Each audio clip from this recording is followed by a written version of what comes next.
पाकिस्तान की सियासत अजीब व गरीब किस्म की है। अभी चंद माह पहले या 1 साल पहले पीडीएम नून लीग रोती थी और आजकल तहरीक-ए-इंसाफ रो रही है। किस बात पे रो रही है?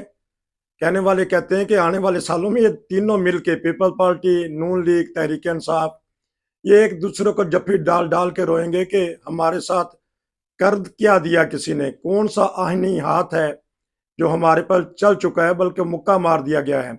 सुप्रीम कोर्ट में ऐसी अजीबो-गरीब दरखास्तें हुई हुई हैं। तो जो सुप्रीम कोर्ट का मामला है वो एक कानूनदान से बेहतर कौन जान सकता है। सरदार खिज़र महमूद है मेरे साथ, बड़ा अच्छा बोलते हैं, हाई कोर्ट के एडवोकेट हैं। मैं उनसे पता करूँगा कि आया जो मैंने बात की है कि आया आने वाले सालों में ये तीनों मिलके जप्फियाँ डाल-डाल के रोएँगे। जी, अस्सलाम वालेकुम। जी, वालेकुम अस्सलाम रहमतुल्लाहि व बरकातहू। जी, बताइएगा ये आईनी हाथ जो शिकंजा किसी ने डाल दिया इनके ऊपर, कड़की ऐसी मारी है, बताएँ कि क्या खेल खेला जा रहा है? क्या देख रहे हैं आने वाले दिनों में?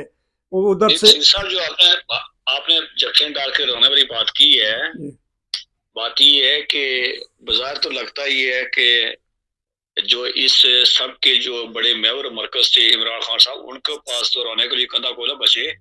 तो बाकी जो है वो यकीनन रोएँगे और उनके लिए कड़ा वक़्त भी आएगा। जी, और जो किया जा रहा है उस इस जो इमरान खान को दीवार के साथ लगाते-लगाते वो कितना लगा नहीं लगा ये आने वाले वक्त में फैसला होगा। हुँ, लेकिन ये बात सच ही है कि पाकिस्तान में जमहूरियत और इदारों का जो है वो कमज़ोर हुए हैं और ये लोग जो हैं ये मुल्क घूम फिर के वापस वहाँ पे जहाँ से फ़ौज के गेट नंबर 4 से चलता होता है निज़ाम इसका वो वहाँ वापस पहुँच गया है। अच्छा, और इदारों की गिरफ्त जो है दुनिया जहान में ये है कि जमहूरियत मजबूत होती है। जी। देखिए पाकिस्तान में हम इदारों की बात करते हैं तो एक ही इदारा है कि इसकी गिरफ्त मजबूत होने का मुराद ये है कि सारा का उसी का है। तो ये सारा वो मजबूत हुआ है और ओवरऑल जो है हमारा निज़ाम जो है वो कमज़ोर हुआ है। निज़ाम कमज़ोर हो गया तो फिर तो मुल्क कमज़ोर हो गया है। क्या कहेंगे फिर आगे हमारे आईएमएफ के साथ ताल्लुकात दुरुस्त नहीं है, महँगाई है, बेरोज़गारी है, सियासी अफ़रा-तफ़री है।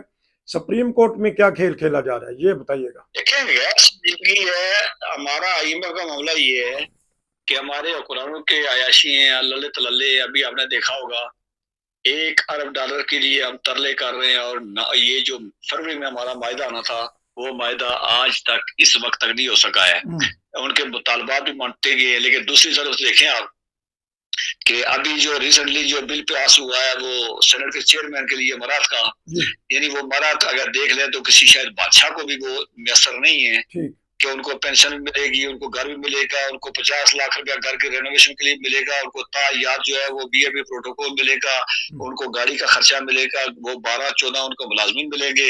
हुँ, तो ये सारी चीजें ये एक ऐसी कौम है जो दुनिया में विविला कर रही है कि उसका जो हमारे पास पैसे नहीं, उसके वजीर खारजा जो है उन्होंने भी स्पेयर स्टेपनी रखी हुई है हुँ, और वो जो है 2.5 अरब के वो जो है दौरे कर चुके हैं जी, और दौरों का जो है वो अगर देखें आप फल देखें तो दूसरी साइड से भाजपा वो मोदी बाहर निकला हुआ है, वो जी, ऑस्ट्रेलिया गया है, अमेरिका गया है, उसके मालक में गया है। आप देख लें कि वो उसका उसके उसके दो भारत कहाँ पहुंचा हुआ है और हम कहाँ पे पहुंचे हुए हैं। ये सारी चीजें मिला के देखें तो इस सारी में इदारे कमजोर होने में भी इन सियासतदानों की कमजोरी थी और इनके अल्लाह तल्ले थे। तो सारे मामला मिला के इस तरह बनेंगे। अच्छा, ये आवाज़ आ रही है मेरी? जी जी, हाँ, मैं सुन रहा हूँ। आप क्यों आपने अभी इंडिया के प्रेज़िडेंट की बात की, वो तो कुछ ना कुछ लेके जाते हैं, ये कौन से मुँह से जाएँगे? ये तो मैंगो लेके जाते हैं, वो प्लान लेके जाते हैं, इंडस्ट्री लेके जाते हैं, कारोबार लेके जाते हैं, ये कहते हैं जी मुल्तान दे अम्ब खाओ जी बड़े ज़बरदस्त किस्म दे ने जी। देखिए फिर इसका तो दोष अगर देना तो फिर सारे निजाम को दोष दें हुँ, कि 90 की दहाई में जब पाकिस्तान जहाज जो है जब मौलाना अजहर और हाफिज सईद जैसे लोग और जमात इस्लामी जैसे पैदा किए जा रहे थे हुँ, जहाज, तो तब इंडिया जो है अपने तालिब इल्म भेज रहा था।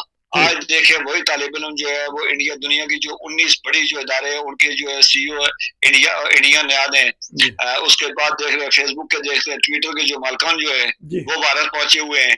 तो हमारे यहाँ वो आम लेके जाते हैं और वो कहते हैं आधे भाभी के लिए ले, आधे तुम्हारे लिए लाए, बड़े मीठे हैं। अच्छा, और फिर हाथ का इशारा करे बता रहे हैं हाँ ये जी। खुदा का शुक्र है हम ही लेके गए, कुछ और नहीं लेके गए थे। अच्छा ये अच्छा। अब बताइएगा सुप्रीम कोर्ट में असल कौन खेल रहा है? सुप्रीम कोर्ट खुद ही खेल रही है या कुछ खिला रहा है इसको? ये बताइएगा आप कानूनदान हैं। देखिए, मैं समझता हूँ ज़ाती तौर पे सुप्रीम कोर्ट की तबाही में सुप्रीम कोर्ट का अपना हाथ है। अच्छा। सुप्रीम कोर्ट का अपना हाथ इसलिए कभी सुप्रीम कोर्ट ने आज तक उसने एक कदम जो है वो अपनी मर्जी से चलने का उसने गौरा नहीं किया है। वो जब चली है वो एस्टेब्लिशमेंट के इशारों पे चली है और एस्टेब्लिशमेंट का सबसे बड़ा इदारा ये टाउट बन के बैठा रहा है। देखिए, मुशर्रफ को इन्होंने 3 साल में वर्दी में उसको खिलवाड़ करने का हुक्म भी दे दिया था।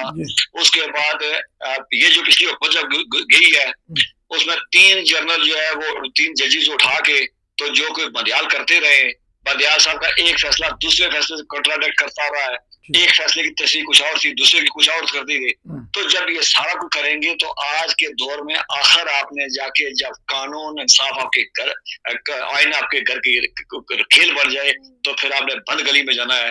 और सुप्रीम कोर्ट अगर आज किसी जगह पे परेशानी में पशेमानी में अगर ख्वार हो रही है तो सुप्रीम कोर्ट का किसी और को दोष नहीं दिया जाएगा, सुप्रीम कोर्ट के जजेस को दिया जाएगा कि जिन पे करप्शन के इल्जाम पे, जिनके बदजनती के इल्जाम, जिनपे लापरवाही के इल्जाम है, जिनपे इदारों के आगे टाउट बनने के इल्जाम है, तो सुप्रीम कोर्ट तो खुद इस तबाही में खुद शामिल है।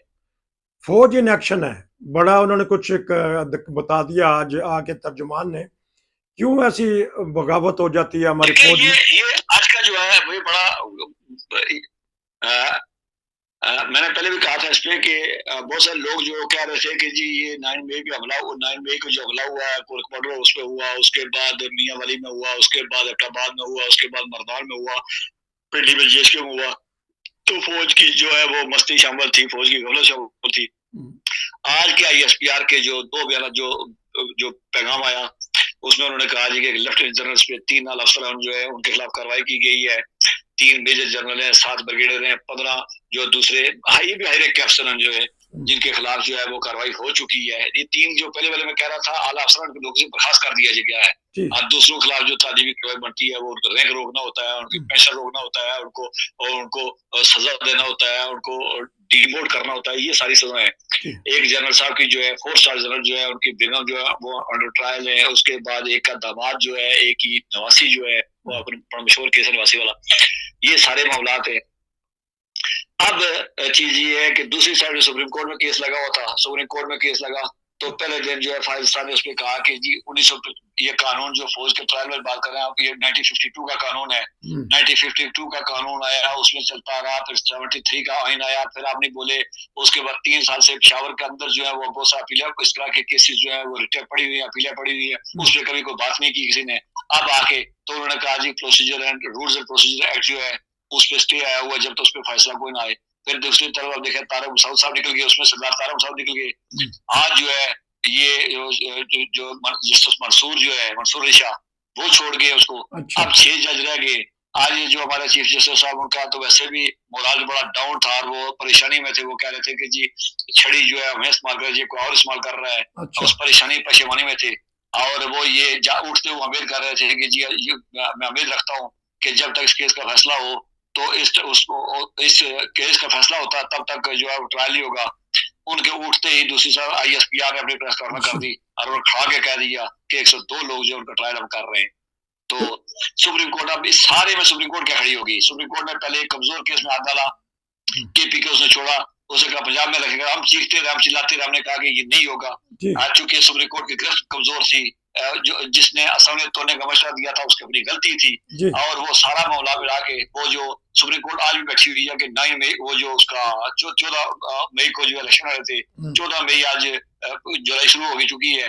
तो ये सारी चीजें मिला के सुप्रीम कोर्ट जो है वो दौड़ के किसी भी गंद में जब करा तो अपना सर पहले डालती रही है, लेकिन उससे कभी बिछा के निकलेगा, कभी सोचा नहीं कि क्या होगा। और सारी चीजें मिला के आपके 3 सवालों का जवाब आ जाता है। इदारे कमजोर होते हैं, जब अदालतें कमजोर होती है, इदारे कमजोर हो जाते हैं, हुकूमतें कमजोर हो जाती हैं, जमहूरियत कमजोर हो जाती है, निजाम कमजोर हो जाता है, फिर शख्सियत इदारे मजबूत हो जाते हैं। दूसरी बात है कि इंसाफ का असूल हो जाता है। 3 साल से मुझे बताया जाए कि चीफ जस्टिस साहब ने इंसानी हुकूक पे कौन सा केस किया, 54,000 केसेस जो है वो जो है पेंडिंग पड़े हुए हैं। लेकिन ये चीफ जस्टिस साहब एक मखसूस टोले को नवाजने के लिए या इसके अलावा 84 केसेस 84 केसेस जैसे हैं कि रिलीफ देने वाले एक है। तो ये सारी बातें फिर देख के मिला के देख ले कि वो IMF के तरले भी हैं, मुल्क भी कमजोर है, जमहूरियत भी कमजोर है, फौज जो है वो, मैंने बहुत शुरू में कहा था कि इन सब में से अब रिसीविंग एंड पे सुप्रीम कोर्ट होगी और आज की जो प्रेस कॉन्फ्रेंस उसने बता दिया कि अब जो है जो दाव पे लगना है, जो जवाब देना है, जितनी तजरी आनी है वो सुप्रीम कोर्ट की आनी है और आज वो शुरू हो चुका है। हर अदारा मुतनाज़ा है, तो हमारे जो पड़ोसी मुल्क हैं वो क्या सोचेंगे कि इनकी तो फौज में आपस में इत्तेफाक नहीं है, सजाएं मिल रही हैं। आया ये इनको प्रेस कॉन्फ्रेंस करनी चाहिए थी या खामोशी से अपना काम करते रहते, अदारा चलता रहता? देखिए प्रेस कॉन्फ्रेंस तो जब आरसी स्टीव के कत्ल के बाद हुई थी, हम्म, तो हमारे जो लोग थे और हमारे जो सियासतदान थे, हमारी एक जमात जिसको तब्दीली का ज़्यादा बुखार चढ़ा हुआ था या तब्दीली के नाम पे खड़े थे वो, उनको उस दिन अपने आप को अपनी फाइन ट्यूनिंग करनी चाहिए थी, अपने आप को सोचना चाहिए था कि अगर अगले सामने खुल के आ चुके हैं, तो फौज चुके उसके अंदर रिवर्स गियर वाला मामला थोड़ा कम हुआ करता है, तो जब सामने आ जाए तो फिर अगले उसने फौज हो या फौजी टैंक हो, ये 25 गज नजदीक देख नहीं सक रहे होते, दूर ही देख रहे होते हैं, तो इन्हें मुड़ने वाला चांसेस कम होता है, तो देखना चाहिए। जहाँ तक आपने भारत की बात की, यही मोदी का 3 साल अभी आजकल सोशल मीडिया पे बड़ा क्लिप उसका मोदी का वो वायरल हो रहा है, लेकिन अगर कभी देखिए आपको याद हो तो ये जो उसका क्लिप है 3 साल पुराना है, कि जब उसने कहा था कि पड़ोसी को उसकी अपनी लड़ाई जो है ना लड़ने दो, उसको सड़ने दो, और मैं जो है अब दुनिया से आगे निकलूंगा, मैं दुनिया के साथ जो बराबरी का सलूक करूंगा। तो ये 3 साल पुराना उसका क्लिप था, तो इसका मतलब है भारत जो है ऐसे 6-7 साल पहले फैसला कर चुका था कि पड़ोसी जो हमारा जो करता है उसको करने दें। तो हमारे मामलात हैं, हमारे मामलात जो है वो आपने देखा कि यूक्रेन में जो शनि दी है कि असला भेजा गया, वो भारत के साथ मिलकर भेजा गया, लेकिन आलू और टमाटर जो है वो भारत से दुबई जाते हैं, दुबई से पाकिस्तान जाते रहे। तो जिन मुल्क की तरजीह जो है सियासतदानों की, इदारों की हो, हुक्मरानों की हो, उनकी तरजीह कुछ और हो तो फिर ये कुछ होता है। आपका बहुत शुक्रिया, बड़ा ही ज़बरदस्त आपने फिक्रा कह दिया कि मोदी की क्या सोच थी, और उन्होंने कह दिया था कि ये आपस में लड़ मरेंगे। काश के हमारे हुक्मरान, हमारे अदारे हैं या फौज है या सुप्रीम कोर्ट है या सिविल अदारे हैं, काश अभी भी समझ जाएं। जो बाहर की ताकतें हैं वो नज़रें लगाए बैठी हैं किसी चीज़ पे।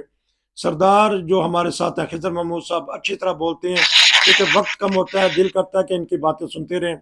इंशाल्लाह हम इनसे मज़ीद प्रोग्रामों पे बात लेंगे कि किस तरफ हमारा मुल्क जा रहा है। नसीर को इजाज़त दीजिए, आपका बहुत शुक्रिया जी। अस्सलाम वालेकुम।